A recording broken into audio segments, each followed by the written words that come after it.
Hello everyone, तुम्हा सर्वांना खूप जास्त गुड मॉर्निंग. उकळतो तोपर्यंत याच्यात झाकण ठेवून देते. काढून घ्यायचं.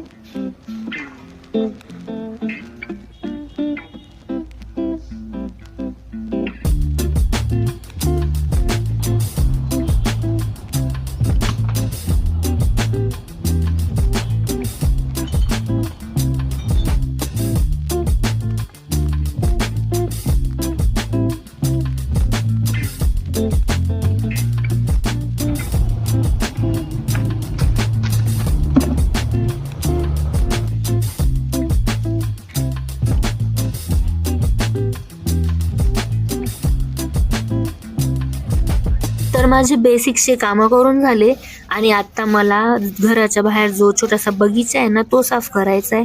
तिथे काही नाही, झाडांचाच पाला पडलेला असतो. तर तोच पाला मी सर्व एका ठिकाणी गोळा करून भरून घेतला. आणि जसं की मी तुम्हाला मागच्या व्लॉगमध्ये सांगितलं होतं, म्हणजे काही दिवसांपूर्वी सांगितलं होतं, की आम्ही झाडांची छाटणी केली आहे. आणि छाटणी करताना अशी केली होती ना, की असं वाटायचं की पुन्हा या झाडांना कधी पालवीच फुटणार नाही, जरा जास्तीच कापून टाकले होते. तर हे बघा, मी तुम्हाला दाखवते, इतकी छान पालवी फुटली ना काही दिवसातच. मला वाटलंच नव्हतं की काही दिवसातच एवढी छान पालवी फुटेल. आणि हे बघा, पेरूला पण पालवी फुटली आहे. आणि ह्या पेरूच्या झाडाच्या मागची स्टोरी अशी आहे ना, की आमच्याकडे एक मिठू होता. तर त्याचा पिंजरा ना इथं बाहेरच असायचा. तर आम्ही त्याला तेव्हा पेरू खायला द्यायचो. तर मग पेरू खाताना ज्या काही त्या बिया आहे ना, तर त्या इथे खाली पडल्या होत्या. तर मग त्या बियांपासूनच हे झाड तयार झालेलं आहे. आणि हे झाडाला इतकी छान गोड पेरू येतात ना. असो, तर आज मी खूप खुश आहे, कारण की आज स्वयंपाक मी नाही करते, मम्मी करते. आणि मम्मी बनवते मुळ्याच्या पानांची भाजी. त्यामध्ये मुळ्याचा पाला पण राहील आणि मुळ्याचे छोटे छोटे तुकडे पण राहतील. आता मी बाकीचे काम करेपर्यंत मम्मीने ही भाजी करून टाकली, नाही तर मग मी याची रेसिपी तुमच्यासोबत शेअर केली असती. आणि ही भाजी खूप टेस्टी लागते. पण काही नाही, तशी तरी या भाजीची रेसिपी सिंपलच आहे. जेव्हा मम्मी पुढच्या वेळेस ही भाजी बनवेल ना, तेव्हा मी तुमच्यासोबत या भाजीची रेसिपी शेअर करून देईल. असो, तर माझी डेलीची स्किन केअर करून झाली.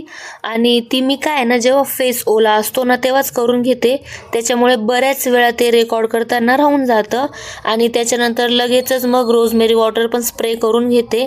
असो, तर आपली स्किन केअर पण करून झाली, हेअर केअर पण करून झाली, आणि घरचे सर्व कामं पण करून झाले. आणि आत्ता वेळ आहे स्टमक केअरची, अर्थात जेवण करण्याची. तर आजचा हा छोटासा व्लॉग मी इथेच संपवते. तुम्हाला जर व्लॉग आवडत असतील तर माझं यूट्यूब चॅनल देवान्विका व्लॉगला सबस्क्राईब करा. आणि लवकरच भेटू आपण पुढच्या छोट्याशा मिनीशा व्लॉगमध्ये. तोपर्यंत बाय.